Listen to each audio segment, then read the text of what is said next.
3 of Jerusalem, king of Jerusalem, local king, I would say local. Do you two want to go then? Cheryl, you want to go with her? Okay. Do you mind? Because I want to get her, I'll come by in about a half hour and see how you're getting on, okay? Do you mind, Cheryl?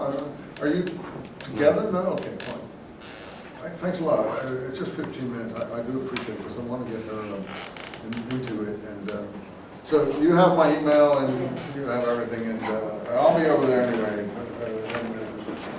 You have the directions in. You go down Bellflower till you get to Stearns. Take a right on Stearns.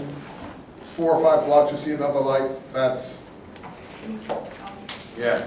And I gave you the number. So. All right. Okay. I'll see you guys presently. Tell her I'm coming. Okay, so now I just promised Linda that we would be able to do this. So now they are allies here. Look, the men of Gibeon sent word to Joshua in the camp at Gilgal that these men are coming against them. So they're not just, tricksters. They actually are allies. And but Joshua, you see, is not at Shechem. He's not up in Ai. He's not up in Bethel. He's down still in the Jordan Valley. That's where he hangs out, down in the valley. He hasn't come up into the mountains in any successful way. The kings are all up there still. And so we have some misplacement of data here.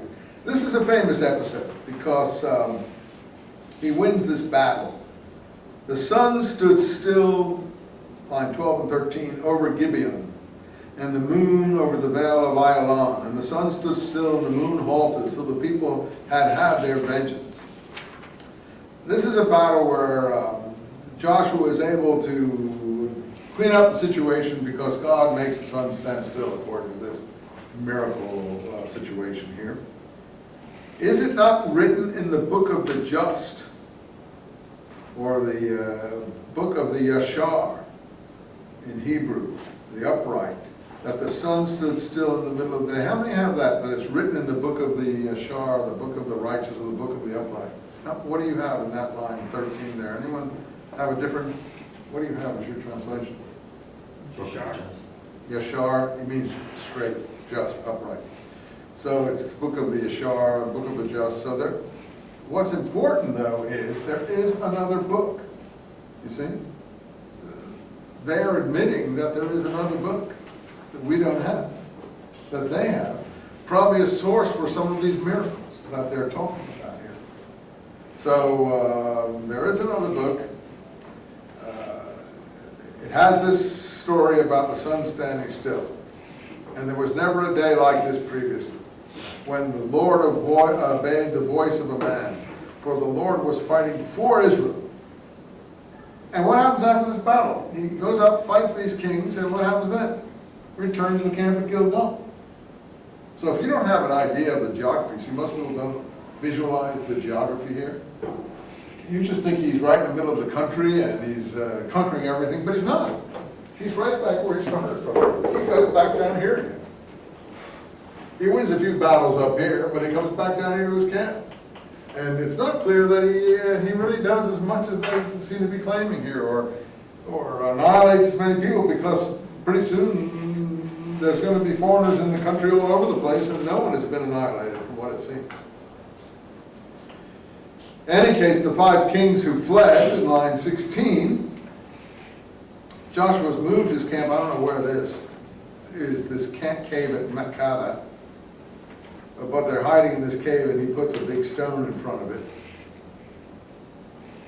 And again, he hangs them until evening on these trees. They were taken down before evening. And great stones related to the mouth. That's another travel point. Great stones related to the cave, and they're there till this day. The travel guide here. He's taking you around. You see that cave over there? That's where the great stones, that Joshua put those stones there 500 years ago. But, it's sort of like someone taking you out to Grand Canyon and saying, oh, you see Grand Canyon there? Chief Geronimo did such and such, such and such. You can't rely on the tourist guide testament. I mean, it may be some basis to it, but, I don't even know if the stones Joshua put there or were there long that there is a cave with stones in front of it. I think that that is something you can be sure. Now, if you think the story is credible, then that's fine too. So he conquers some more areas here from 28 onwards. Give you some place names. I don't have all of the places. I'm about Lachish to Eglon, 34, Eglon to Hebron. Hebron is in the south. But be careful, because very shortly we're going to hear that Hebron hasn't been conquered, and that the Judahites have to go and conquer it themselves, and Joshua didn't do it at all. And Caleb has to go and do it. So we're getting two conflicting views of the conquest here. This is claiming an awful lot for Joshua. Hebron is, you know, in the south here. It's Judahite territory. It's down here. Not that far. Here's Bethlehem here, and Hebron here. Well, Hebron's here. This is here's Sheba. This is Hebron here. This is Bethlehem here.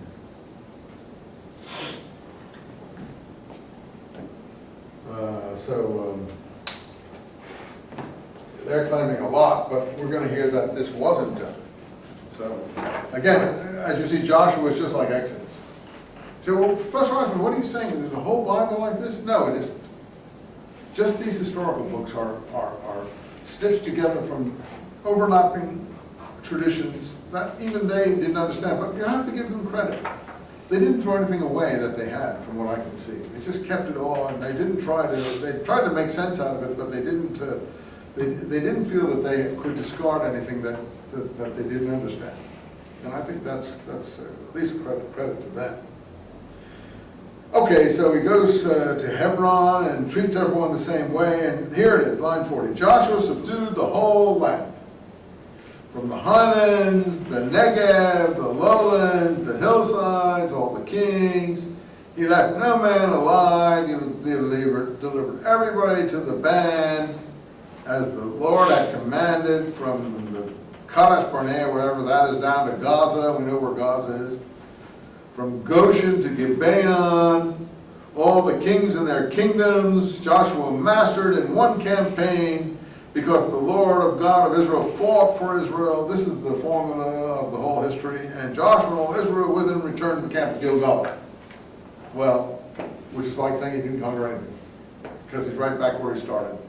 And you don't hold a country in that way.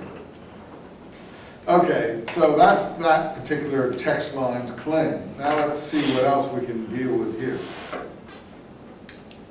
How